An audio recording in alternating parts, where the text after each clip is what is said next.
The deafening silence in a room filled with 100 whispers is a power few can command. That night at the Michelin-starred Ethelgard's, Caelan Davenport commanded it with a single, venomous glare. His voice, accustomed to moving markets and bending boards of directors to his will, sliced through the clinking of crystal glasses. "I said I want the restaurant, for the rest of the night. Name your price." His gaze fell upon the one person standing in his way, a waitress named Chloe Jenkins. When she gave her quiet, unshakable answer, he uttered the 5 words that would shatter his world. "No one says no to me." This isn't a story about a billionaire's tantrum. It's the story of what happened next, a real-life lesson in humility served cold. It's about how a single word from a person with nothing cost a man who had everything that mattered. Ethelgard's wasn't merely a restaurant, it was a testament to old money and quiet power. Its patrons didn't come to be seen. They came to be invisible, cocooned in an ambiance of hushed tones, dark mahogany, and the soft, buttery glow of recessed lighting. Every table was an island, every waiter a silent ferryman navigating the straits of exorbitant taste. Into this sanctuary of subtlety, Caelan Davenport strode like a thunderstorm. He wasn't old money. He was a force of nature, a tech mogul who had torn his fortune from the digital ether with brutal efficiency.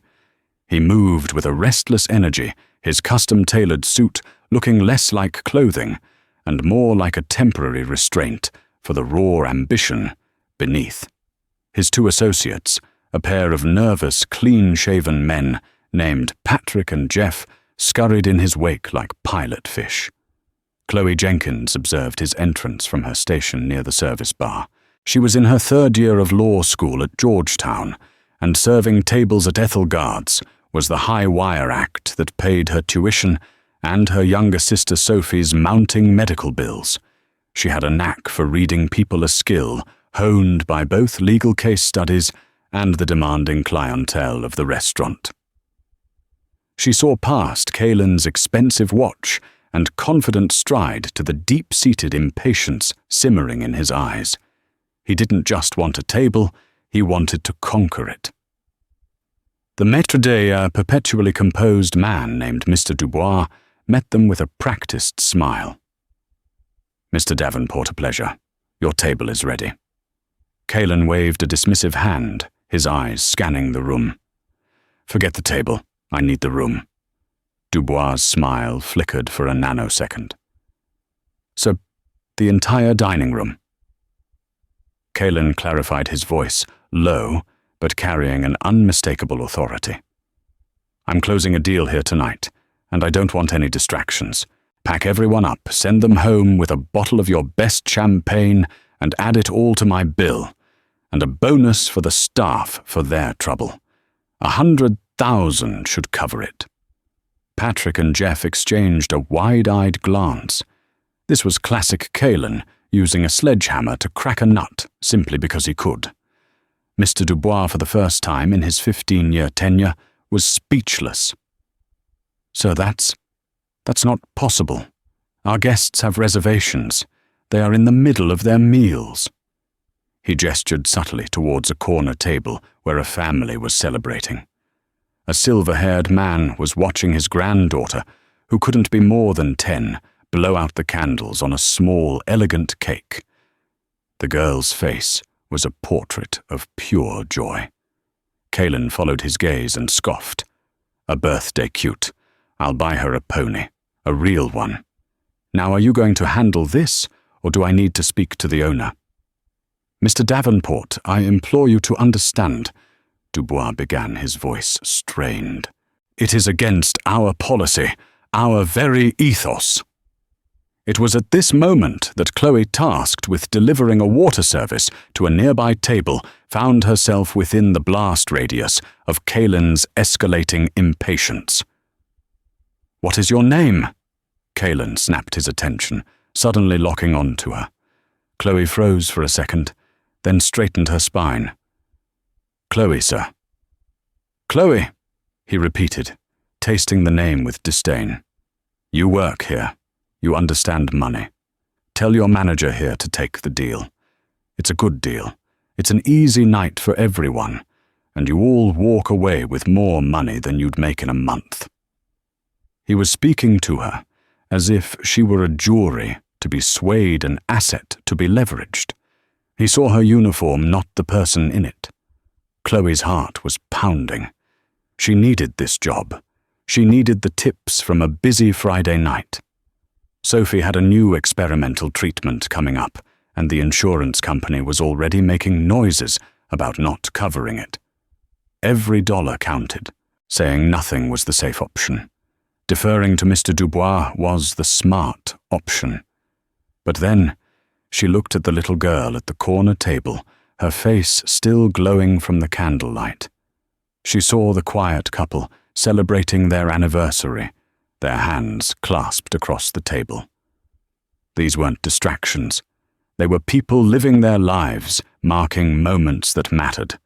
Ethelgard's operated on an unspoken contract of respect, and Caelan Davenport was demanding to void it with his checkbook.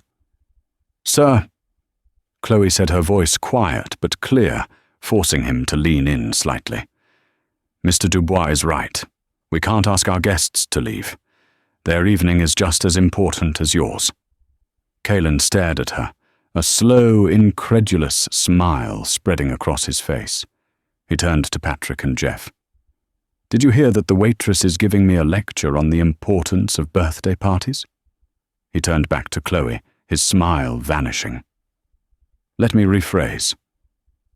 I am not asking. I am telling you what is going to happen.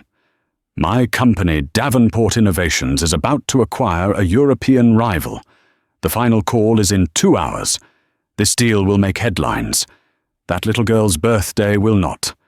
Now for the last time, get everyone out." Mr. Dubois stepped forward. "Sir, I must insist." "No. Let her answer."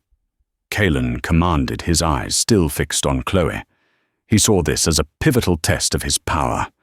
If he could bend this one insignificant person to his will, the universe would remain in its proper alignment. "Well, Chloe, are you going to be a smart girl and take the easy money, or are you going to be difficult?" The air crackled. The patrons at nearby tables had fallen silent, their conversations dying as they sensed the escalating tension. Chloe looked directly into Caelan Davenport's cold grey eyes. She thought of Sophie, of her tuition of the rent. And then she thought of the principal. Some things weren't for sale. "I'm sorry, sir," she said, her voice now as firm as steel. "The answer is no." The word hung in the air, a foreign object in Caelan's carefully curated world of yes-men and sycophants. For a moment he looked genuinely confused, as if she'd spoken in a language he didn't understand. Then the confusion curdled into a dark, simmering rage. His face flushed a deep crimson. He took a step forward, his immense presence seeming to suck the air out of the room. He leaned in, his voice a low, menacing snarl that was heard by at least 6 surrounding tables. "No," he hissed. "Let me tell you something, little girl. I built an empire from nothing because I don't take no for an answer. Not from competitors, not from regulators, not from anyone. No one says no. To me." The final 5 words were a shout, a sonic boom that shattered the genteel quiet of Ethelgard's. The little girl with the birthday cake started to cry. Every patron was now staring, forks frozen halfway to their mouths. Chloe didn't flinch. She held his furious gaze. Then, with a composure that was nothing short of breathtaking, she gave him his first lesson. "Then I suppose, Mr. Davenport," she said, her voice still quiet, but cutting through the silence with surgical precision, "that tonight is a new experience for you. Will there be anything else?" For a full 10 seconds, Caelan Davenport, the titan of tech, the man who moved markets with a whisper, stood utterly defeated by a waitress. The humiliation was a physical thing, a hot wave that washed over him. He looked around at the staring faces, the judgment in their eyes. He turned on his heel, his face a mask of thunder, and stormed out of the restaurant, Patrick and Jeff scrambling to keep up. The silence he left behind was heavier than the one he had created. Then someone began to clap. It was the silver-haired grandfather from the corner table. Soon another table joined in, and then another. Within a minute, the entire dining room of Ethelgard's was giving a stunned but heartfelt round of applause. Not for the drama, but for the quiet, unshakable dignity of a waitress named Chloe Jenkins. She simply nodded, picked up her water pitcher, and went back to work, her hands trembling almost uncontrollably. She knew with a terrifying certainty that this was far from over. The applause faded, but the adrenaline still coursed through Chloe's veins like an electric current. She moved through the dining room on autopilot, refilling glasses, clearing plates, her mind a maelstrom of fear and a strange, terrifying exhilaration. She had stood her ground. She had won the moment. But she knew Caelan Davenport was not a man who accepted defeat. He didn't just lose, he retaliated. He salted the earth. As the last of the patrons began to depart, offering her nods of respect and, in a few cases, overly generous tips, she felt a pang of guilt accepting Mr. Dubois approached her. His face was pale, the professional mask replaced by genuine concern. "Chloe," he said, his voice low, "in all my years I've never seen anything like that. What you did was courageous. But I'm afraid. He'll call the owner, won't he?" Chloe asked, her stomach twisting into a knot. "Worse," Dubois replied, his eyes dark. "A man like that doesn't go up the chain of command. He tears the chain down." The proof came less than an hour after closing. As Chloe was polishing silverware, her hands finally steady Dubois' personal cell phone rang. He answered it, his posture immediately stiffening. He said very little, mostly, "Yes, I understand," and "of course." When he hung up, he looked as though he had aged a decade.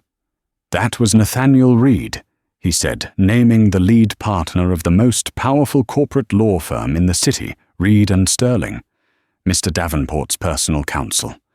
Chloe felt a chill snake down her spine. What did he want? "He informed me that due to the unacceptable and hostile environment created by a member of my staff, Mr. Davenport suffered significant emotional distress, which caused him to lose focus during his subsequent business call, thereby jeopardizing a multi-billion-dollar acquisition." Dubois let out a dry, humorless laugh. "He's threatening to sue the restaurant for damages. And for personal liability, he's suing me. And you." Chloe's blood ran cold. "Sue me for what I don't have anything." "It's not about winning, Chloe. It's about crushing. He's going to bury us in legal fees until we break. Reed made the terms very clear. All litigation will be dropped immediately if one condition is met."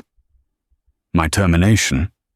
Chloe finished for him, the words tasting like ash. "With a public apology issued from the restaurant to Mr. Davenport," Dubois added grimly. "And a non-disclosure agreement so airtight you couldn't even tell your own reflection what happened. The sheer overwhelming force of it was designed to be insurmountable. It was the financial equivalent of a nuclear bomb. Caelan wasn't just trying to get her fired, he was trying to erase her to make an example of her." "What did you say?" Chloe whispered. "I asked for 24 hours to consult with our ownership." Dubois said, though his tone suggested it was a futile delay of the inevitable.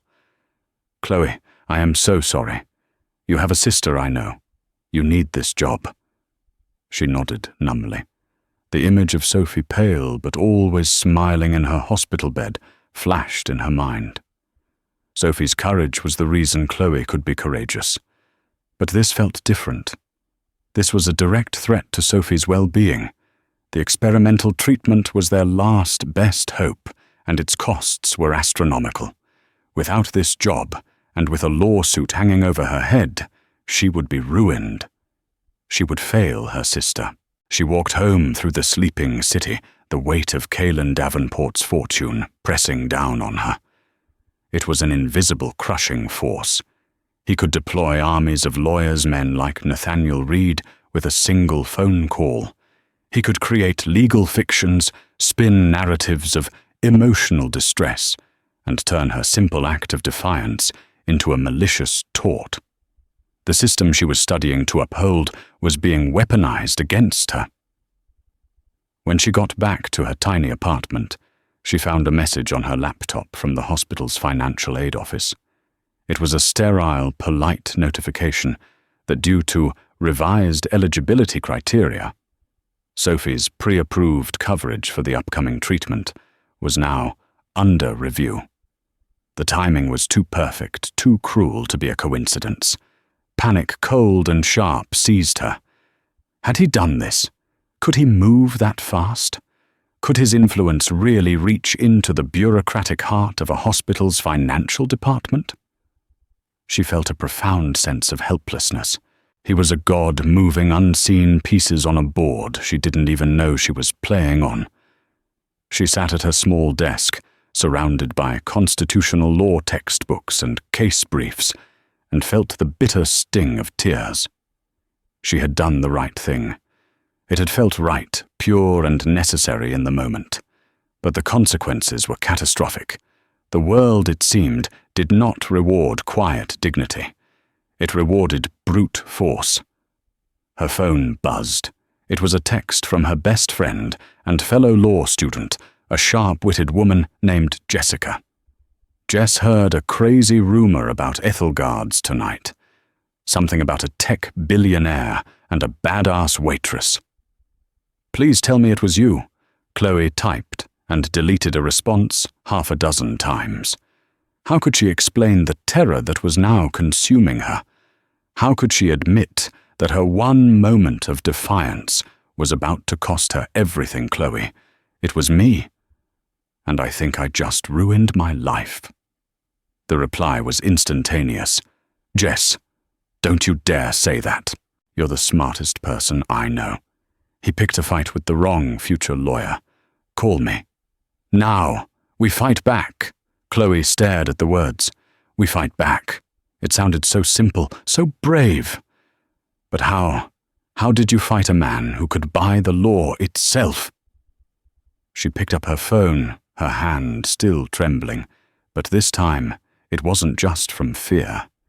It was from a new, cold resolve. Caelan Davenport had made this personal. He had come after her job, her reputation, and now he was threatening her family. He thought he was teaching her a lesson about power. He had no idea the lesson he was about to learn. The next morning, Chloe walked into Mr. Dubois' office, feeling like a soldier heading into a court-martial. The air was thick with the scent of lemon polish and impending doom. He was on the phone, his back to her, and his voice was tight with frustration. "I understand your position, Mr. Sterling, but her actions were in defense of this establishment's integrity. No, I am not questioning your client's version of events. I am simply providing context." "Yes. I see." He hung up the phone with a heavy sigh and turned to face her, his expression grim. "That was Nathaniel Reed's partner. They're rejecting my request for a 24-hour extension. They want your termination confirmed by noon or the lawsuit is filed." Chloe's heart sank. So that's it. The owner, Dubois began avoiding her eyes, is a man who values tradition, but he also values the survival of his business. He's being squeezed, Chloe. It was a gentle, apologetic way of telling her she was being sacrificed. She understood. Ethelgard's was a business, not a charity. She was a liability it could no longer afford.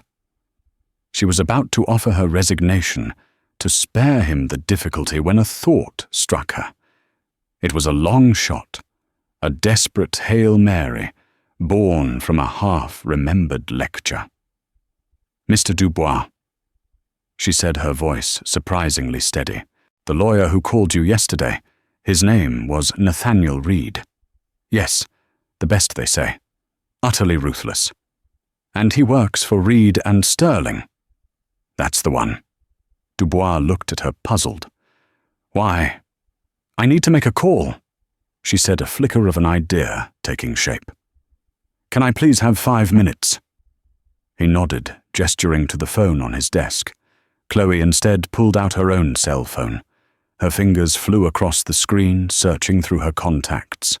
She found the name she was looking for: Professor Alistair Finch. Finch was a legend at Georgetown Law. A semi-retired titan of corporate and ethics law, he was a walking encyclopedia of legal precedent with a mind like a steel trap. He taught one seminar a semester, Advanced Corporate Ethics, and Chloe had been his star pupil. He was brilliant eccentric and notoriously difficult to impress. Chloe had earned his respect, not just with her grades, but with her incisive, often contrarian arguments in class. She took a deep breath and pressed dial. "Finch," a gravelly voice answered on the second ring. "Professor Finch, it's Chloe Jenkins, from your seminar last spring. I'm so sorry to bother you at home." "Jenkins," he grunted. "The one who argued that shareholder primacy was a legal fallacy. Bold. I trust you're not calling to debate Milton Friedman. I haven't had my coffee." "No, sir. I'm calling for advice. I have a personal legal situation." Quickly and concisely, she laid out the entire story: Caelan Davenport, the demand, her refusal, and the subsequent threat from Nathaniel Reed of Reed and Sterling. She left out no detail, presenting it like a case brief. When she finished, there was a long pause on the other end of the line. For a terrifying moment, she thought he'd hung up. "Nathaniel Reed." Finch finally said, a strange new tone in his voice. "Short, impeccably dressed, thinks he's God's gift to litigation." "I've never met him, but that sounds like the type," Chloe confirmed. "Of course it does." Finch chuckled, a dry, rustling sound. "I taught him everything he knows. He was my research assistant for 2 years. Top of his class. Brilliant, but the boy always did lack a certain perspective. He sees the law as a weapon, not an instrument." Chloe held her breath. This was the connection she had been hoping for, the one she had barely dared to imagine. "So this Davenport fellow is trying to use Nate to bully a restaurant into firing one of my best students over a perceived slight." Finch continued, a dangerous amusement creeping into his voice. "And he's doing it by threatening a frivolous bad-faith lawsuit that is an ethical breach so flagrant it's almost beautiful in its audacity. Hold on, Jenkins." Chloe could hear muffled sounds, the clacking of a keyboard. Mr. Dubois was watching her, his eyebrows raised in question. She just held up a finger, her heart pounding against her ribs. "Ah, here we are," Finch said, coming back on the line. "Nathaniel's private cell. I'll have a word with my former protégé. You tell your manager to sit tight and not to answer any more calls from Reed and Sterling. I suspect the weather is about to change. Well done for calling Jenkins.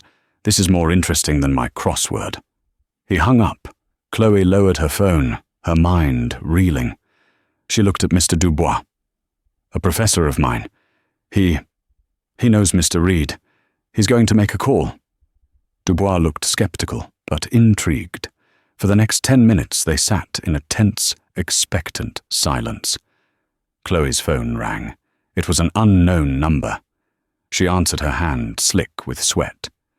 "Is this Chloe Jenkins?"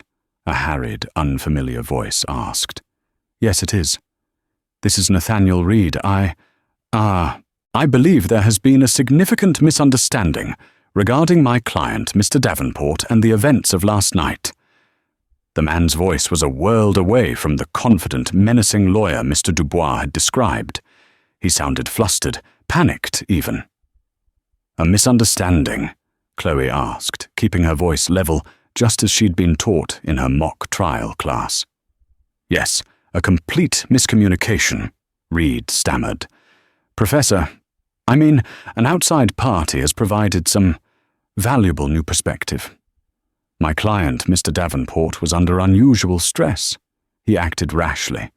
He has instructed me to retract any and all threats of litigation against you and Ethelgard's, completely, with our sincerest apologies for any distress caused."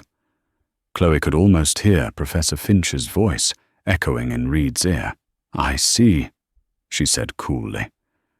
"Mr. Davenport is also eager to make a donation to a charity of the restaurant's choice as a gesture of goodwill," Reed added quickly. "He is deeply regretful. We trust this will be the end of the matter." "Thank you for clarifying, Mr. Reed," Chloe said. "I appreciate the call." She ended the call and looked at Mr. Dubois, whose jaw had practically hit the floor. He stared at her, as if seeing her for the first time. She wasn't just a waitress. She was a woman with connections, a woman who understood a different kind of power. Not the power of a billion-dollar bank account, but the power of reputation, of ethics, of a quiet network of respect that even a man like Kalen Davenport couldn't buy his way into. The immediate threat had vanished. Her job was safe. But as the relief washed over her, it was followed by a cold dread. She had not just rebuffed Kalen Davenport. She had humiliated him on a whole new level. She had turned his own high-priced weapon against him. A man like that would not let this stand. He had tried to crush her with his money and his lawyers and had failed. Next, he would come for her with something far more personal and far more dangerous. The game had changed, and the stakes were higher than ever. Kalen Davenport was not accustomed to being told what to do. He was especially not accustomed to being reprimanded via his own lawyer because of an obscure, semi-retired law professor. The phone call from a sweating, stammering Nathaniel Reed had been one of the most infuriating experiences of his life. "He called you what?" Kalen had snarled into his phone, pacing the floor of his penthouse office overlooking the city. An ethical black hole in a $1,000 suit, Kalen Reed had squeaked. And that was the nicest thing he said. "Alistair Finch isn't just a professor. He sits on the board of the State Bar Association. He could make my life a living hell. We have to drop it." Dropping it was not in Kalen's vocabulary, but he understood leverage. The waitress Chloe had found a leverage point he hadn't anticipated. The formal corporate channels of attack were now closed to him. Fine. If he couldn't use a scalpel, he'd use a spade. He would dig. He made another call, this one, to a man who operated far from the gleaming towers of corporate law. His name was Mikhail, a private investigator whose specialty was finding the cracks in people's lives and prying them open. He was expensive, discreet, and utterly without scruples. "I want to know everything about a woman named Chloe Jenkins." Kalen instructed, his voice cold and flat. "She's a waitress at Ethelgard's. I want to know where she lives, who her friends are, where she banks what she's afraid of. I want to know what she loves more than anything in the world. And then I want you to tell me how to take it away from her." Mikhail's report arrived 48 hours later, in a plain, encrypted file. It was thorough. He had uncovered Chloe's enrollment at Georgetown Law, her stellar academic record, her lack of any significant debt besides student loans. She was clean-principled, almost boringly so. But then there was the final section, the one titled Familial Vulnerabilities. Kalen read about Chloe's younger sister, Sophie Jenkins, age 19. He read about her diagnosis, a rare and aggressive form of leukemia. He read about her current stay at St. Jude's Medical Center and the single thread of hope she was clinging to a place in the upcoming Phase 2 clinical trial for a new targeted therapy drug, CYX401. The report noted that Sophie's spot on the trial was provisional subject to a final review board's approval next week. A slow, cruel smile spread across Kaelin's face. He had found it, the thing she loved more than anything in the world. Davenport Innovations, his flagship tech company, was primarily known for software and logistics. But 2 years ago, in a move to diversify, Kaelin had acquired a portfolio of smaller biomedical and pharmaceutical research companies. It was a passion project, a way to conquer a new industry. He pulled up the portfolio on his computer. One of the subsidiaries was a company called Pharmaxion Analytics. Their business was data management and efficacy modeling for clinical trials, and their biggest client was St. Jude's Medical Center.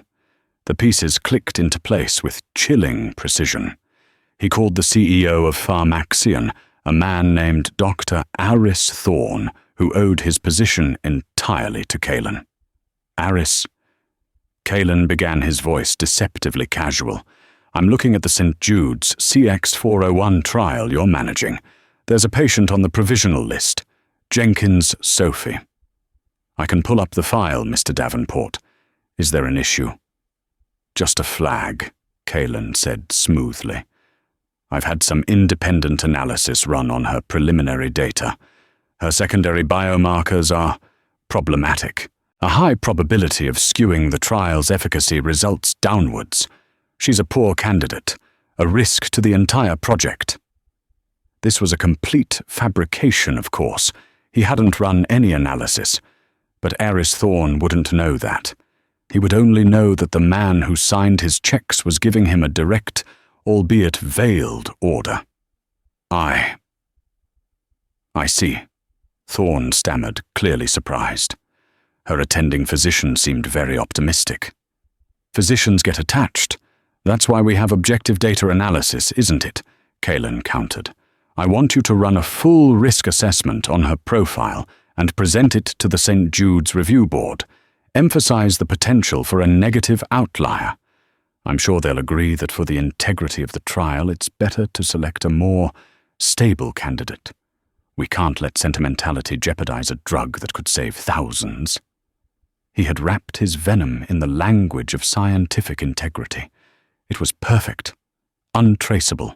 Aris Thorne, a man more concerned with his career than his conscience, would do exactly as he was told. He would generate a report filled with jargon and complex modeling that would effectively blacklist Sophie Jenkins from the one thing that could save her life. For Chloe, the news came not as a thunderclap, but as a slow, sickening dread. It was a call from Sophie's oncologist, Dr. Miller, a woman who had been their rock for the past year. Chloe, I'm so sorry, Dr. Miller said, her voice heavy with a frustration she couldn't hide. The review board has denied Sophie's spot in the CX401 trial. What, why? Chloe gasped, dropping onto the edge of her sofa. You said she was a perfect candidate. You said it was practically guaranteed.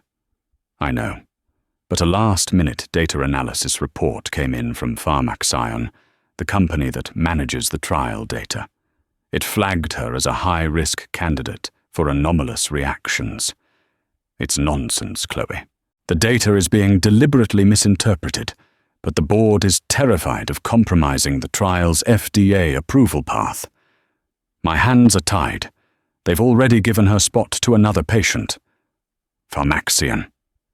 The name meant nothing to Chloe, but the timing, the sheer, calculated cruelty of it, could only point to one person. This was his answer to Professor Finch's phone call. This was his retaliation. He hadn't come for her job or her reputation. He had come for her sister's life. A wave of nausea and fury so intense it made her dizzy washed over Chloe. The fight at the restaurant was a distant memory, a trivial spat. This was a war. He had targeted an innocent, sick girl to get back at her. It was an act of evil, so profound, so personal, that it burned away every last ounce of her fear, leaving behind only a core of diamond-hard rage. She hung up the phone and walked to her desk. She pushed aside her textbooks on torts and civil procedure. This was beyond the classroom now. Caelan Davenport thought he was untouchable. He thought he could hide behind layers of corporate subsidiaries and plausible deniability. He thought his money made him a god with the power of life and death. Chloe Jenkins, third-year law student and part-time waitress, was about to teach him about something far more powerful than money. She was about to teach him about justice. For 2 days, Chloe existed in a fog of controlled fury. She went to her classes. She worked her shifts at Ethelgard's, her outward demeanor, a mask of calm professionalism. But inside her mind was a whirlwind connecting dots, forming strategies, running on a potent fuel of caffeine and rage. The name Caelan had inadvertently given her Pharmaxian analytics was her only lead, a single thread to pull on. Her first stop was not a law library, but her internship. 3 days a week she worked at the Urban Justice Center, a non-profit firm that provided free legal services to low-income residents. It was grueling, often thankless work dealing with slumlords, wage disputes, and bureaucratic nightmares. It was also where she learned how the law functioned on the ground in the trenches. She began her search discreetly, using the firm's access to corporate databases. She looked up Pharmaxian and confirmed its ownership, a holding company that was in turn a subsidiary of Davenport Innovations. It was the link she needed. But it wasn't proof of his involvement, just a suggestion. She needed something more. Her work at the UJC was currently focused on assembling documents for a potential class action lawsuit. The defendant, Davenport Innovations. The plaintiffs were a group of former warehouse workers from one of Caelan's logistics hubs. They claimed systematic wage theft, unsafe working conditions, and illegal union busting. The case was a long shot. Davenport's lawyers had successfully quashed 2 similar suits already. The lead attorney on the case, a weary but tenacious man named Ben Carter, had dumped a mountain of digital files on her desk. "Find me a miracle in there, Jenkins," he'd said with a sigh. "I need a smoking gun." Driven by a new personal vendetta, Chloe began to dig through the files with a feverish intensity. She wasn't just looking for evidence for the warehouse workers anymore. She was looking for a pattern. She was looking for the soul of Caelan Davenport's empire. She cross-referenced employee termination records with safety complaints. She analyzed overtime payment data against shipping manifests. For hours that bled into days, she lived inside the cold, hard data of his company's operations. And then she found it. It wasn't in the payroll records or the HR complaints. It was buried deep in a folder of inter-office communications, an email chain from 3 years prior. The subject line was Project Nightingale. It detailed a workforce efficiency optimization program at the warehouse. The language was sterile corporate, but what it described was brutal, a system that used predictive analytics to identify and fire workers just before their pensions vested or their health insurance costs were projected to rise. It was a cold, calculated, and deeply illegal strategy to churn through employees, treating them as disposable assets. At the bottom of the email chain was the authorization. A single damning sentence, an elegant solution, proceed immediately, and beneath it, the sender's name, Caelan Davenport. Chloe felt a jolt, a surge of adrenaline that was almost painful. This was it. This was the miracle, the smoking gun. It was a direct order, in his own words, to implement an illegal scheme. It showed a clear pattern of behavior, a willingness to ruthlessly sacrifice the well-being of others for his own gain, whether it was a warehouse worker's pension or a sick girl's place in a clinical trial. But she still couldn't directly connect him to Sophie's case. The Pharmaxion decision was buried under layers of corporate plausible deniability, proving his personal intervention would be nearly impossible. Frustrated, she stared at the name of the lead plaintiff in the warehouse case, Hector Ramirez. The man had been a forklift operator for 15 years before being terminated for inefficiency, 2 months before he qualified for his full pension. According to his file, his wife had recently been diagnosed with multiple sclerosis. His rising insurance costs would have been a red flag for Project Nightingale.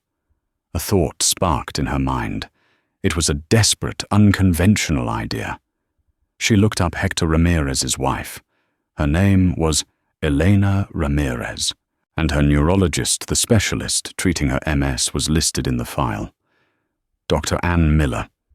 The same Dr. Miller who was Sophie's oncologist. Chloe's heart hammered against her chest. It was a coincidence, but a powerful one. Dr. Miller wasn't just a doctor, she was a fighter. She had been furious about the review board's decision regarding Sophie. Chloe now had something to offer her, a way to understand the faceless corporation that had so casually dismissed her medical opinion. She scheduled a meeting with Ben Carter and laid it all out: the Project Nightingale email, Kaylin Davenport's direct authorization, and the connection to Dr. Miller. Ben stared at her, his weary eyes alight with a fire she hadn't seen before. "Jenkins, you're a terrifyingly good lawyer." "I'm not a lawyer yet," she corrected him. "Close enough." He shot back, already grabbing his phone. "I'm filing a motion for an emergency injunction and an expanded discovery order. This email changes everything. We're no longer just talking about wage theft. We're talking about a conspiracy to defraud, executed from the very top. Davenport himself will have to be deposed." He paused and looked at her. "What about your sister?"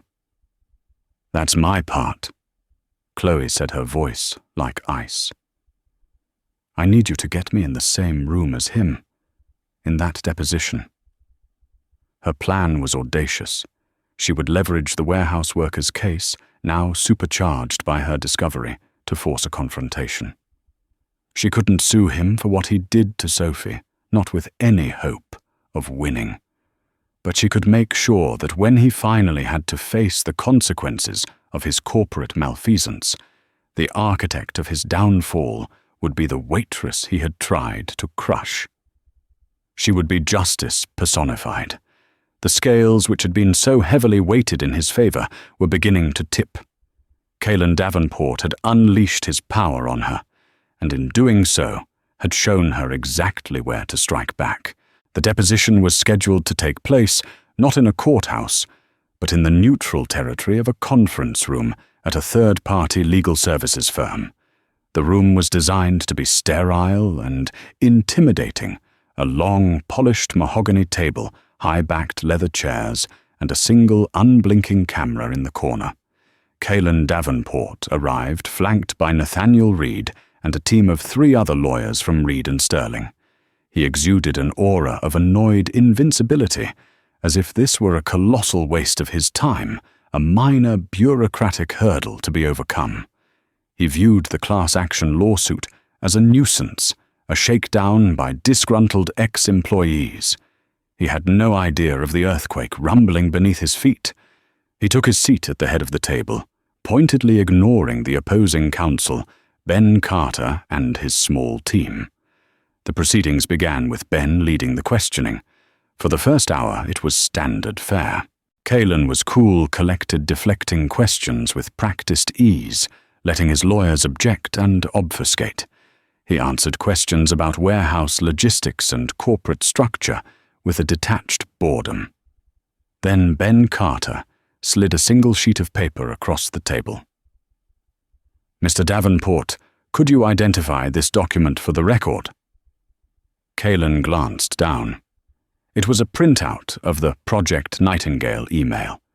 He saw the subject line, the brutal calculus of the plan, and his own name at the bottom. For the first time that day, a flicker of something surprise, annoyance, perhaps even concern crossed his face. It appears to be an internal communication, he said, his voice a careful monotone. Your internal communication, Mr. Davenport, Ben pressed. The one where you authorized a program to systematically terminate employees based on their projected healthcare costs and pension eligibility. A program you described as an elegant solution. Do you recall sending this email? Nathaniel Reed shot to his feet. Objection. This document's authenticity has not been verified. We have no context. Overruled counsel, Ben said, calmly, his eyes locked on Kalen. The digital forensic report is attached as Exhibit B. It's your email, Mr. Davenport, sent from your personal laptop at your home in the Hamptons. Now please answer the question. The air in the room shifted. The temperature seemed to drop 10 degrees. Kalen's mask of detached boredom was gone, replaced by a cold, dangerous stillness. He was cornered. He knew it. This single email shredded his company's defense and exposed him personally to massive liability. He leaned into the microphone. I do not recall the specifics of every email I send. My company employs thousands. We are always seeking efficiencies. Is committing mass benefits fraud what you call efficiency? Ben countered. The battle raged for another hour with Kalen cornered and his lawyers fighting desperately to contain the damage. He was exposed, and the feeding frenzy was just beginning. Finally, Ben Carter paused, shuffling his papers.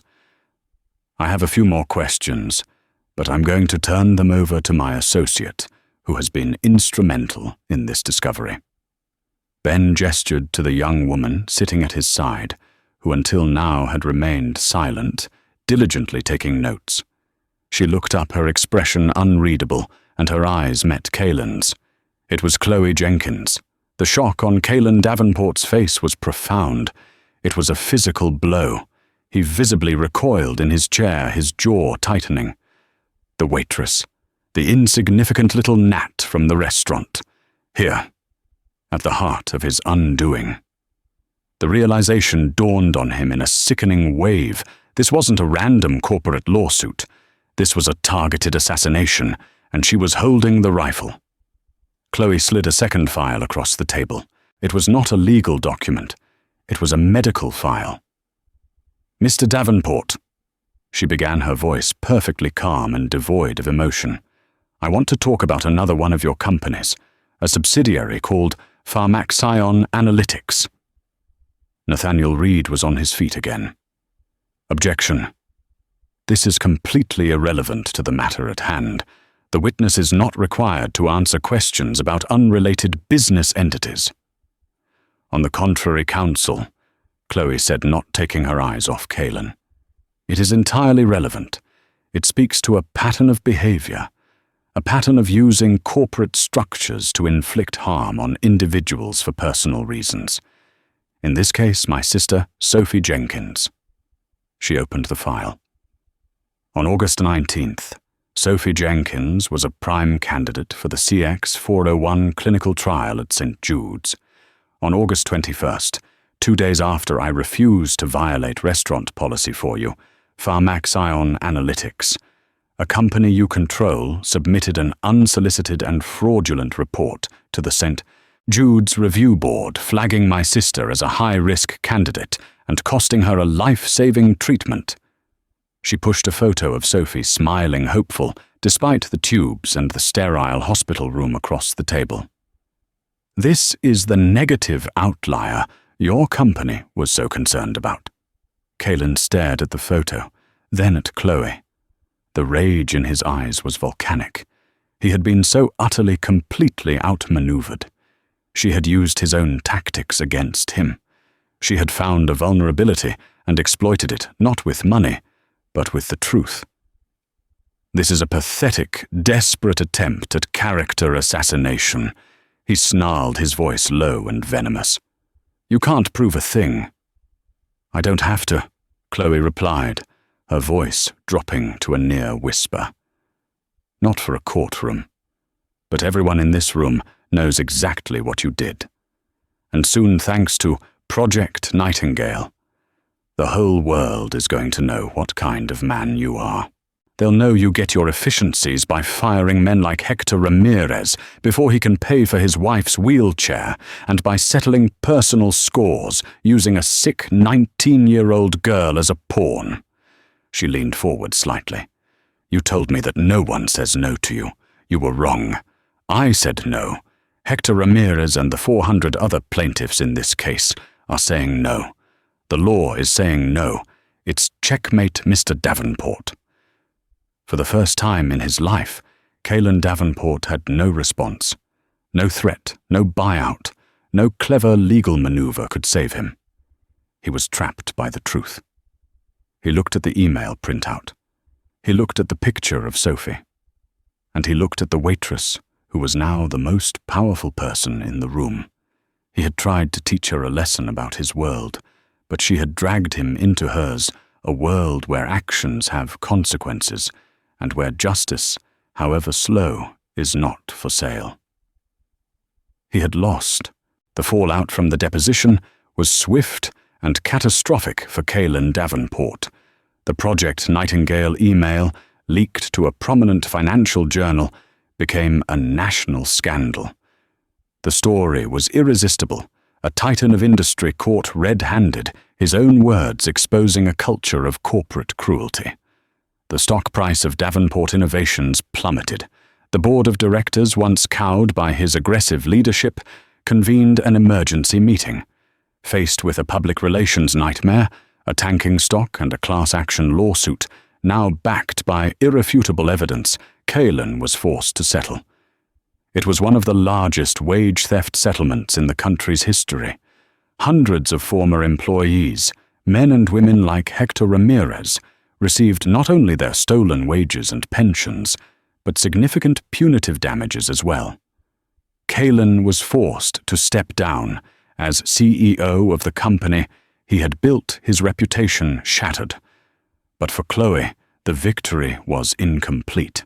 The settlement was justice for the workers, but it couldn't undo what had been done to Sophie. The clinical trial had moved on without her. A week after the settlement was announced, an unmarked courier delivered a thick envelope to Chloe's apartment. Inside, there were no letters, no notes of apology. There were two things. The first was a cashier's check made out to St. Jude's Medical Center for $10 million. The memo line was blank. The second was a single glossy brochure for a cutting-edge cancer treatment center in Switzerland, renowned for its experimental therapies for rare forms of leukemia.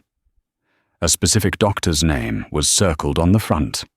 Tucked inside was a certified letter confirming that a new patient, Sophie Jenkins, had been accepted for immediate treatment with all costs travel lodging and the entire multi-year medical process covered in full by an anonymous benefactor. Chloe knew who it was from. It wasn't an apology. Kalen Davenport was not a man who apologized.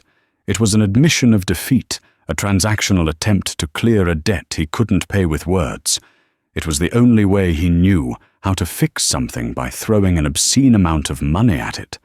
Chloe wrestled with the ethics of accepting it, but when she looked at her sister, whose hope had been fading, she knew she had no choice. It wasn't for her. It was for Sophie. 2 years passed. Chloe Jenkins graduated from Georgetown Law at the top of her class. She accepted a position not at a high-powered corporate firm, but back at the Urban Justice Center, where she became a fierce advocate for workers' rights, taking on cases others deemed unwinnable. Her name became synonymous with a tenacious, unyielding pursuit of justice for the underdog. Sophie, after a difficult but successful treatment in Switzerland, was in full remission. She had enrolled in art school, her paintings vibrant, and full of a life she had almost lost. Kalen Davenport all but vanished from the public eye. He lived a quiet, secluded life, managing his remaining fortune. The arrogance had been sandblasted away, leaving something quieter and more contemplative in its place. He never rebuilt his empire, but people who knew him, said he had changed. He started a foundation anonymously funding legal aid clinics and medical research. His methods were still transactional, but the currency had changed from power to something that looked remarkably like atonement. One evening, Chloe was working late at her office, preparing for a new case against a textile company. Her phone rang. It was an unknown number. "Hello?" she answered. There was a pause on the other end. Then a voice she had never forgotten, though it was different now, quieter, stripped of its metallic authority. "Miss Jenkins," Caelan Davenport said. "I assume you know who this is." "I do," she replied, her voice even. "I read about your recent case, the one on behalf of the garment workers. That was impressive," he said. There was another long pause. "I wanted to say, no, that's not right. There's nothing to say. I just wanted you to know that I listened. I finally understood what you were teaching me that night." Chloe was silent for a moment, processing the surreal call. "And what was that, Mr. Davenport?" she asked. "That no is the most powerful word in the world," he said. "It's the beginning of everything, of character, of consequence, of cost. It's the one thing you can't buy." He didn't wait for a response. He simply hung up. Chloe put down the phone, a slow smile spreading across her face. The lesson was complete. A single word spoken with conviction in a quiet restaurant had sent an echo out into the world, toppling an empire, saving a life, and redeeming a man who once believed he was beyond reproach. She turned back to her case files, the fight for justice, never truly over her own powerful no, always ready. And that's how a simple no became the most expensive word a billionaire ever heard. This story is a powerful reminder that true strength isn't measured in bank accounts or stock portfolios, but in the courage to stand by your principles, no matter the pressure. Chloe Jenkins didn't have money or influence, but she had something Caelan Davenport had lost long ago, an unshakable sense of right and wrong. She proved that one person armed with integrity and intelligence can indeed change the world, or at least one very powerful corner of it. What would you have done in her shoes? Have you ever had a moment where saying no was the hardest but most important thing you could do? Share your thoughts in the comments below. We read every single one. If this story of defiance and eventual justice resonated with you, please give this video a thumbs up. Share it with someone who needs a dose of inspiration, and don't forget to subscribe for more true-to-life stories that explore the power of the human spirit. Thank you for listening.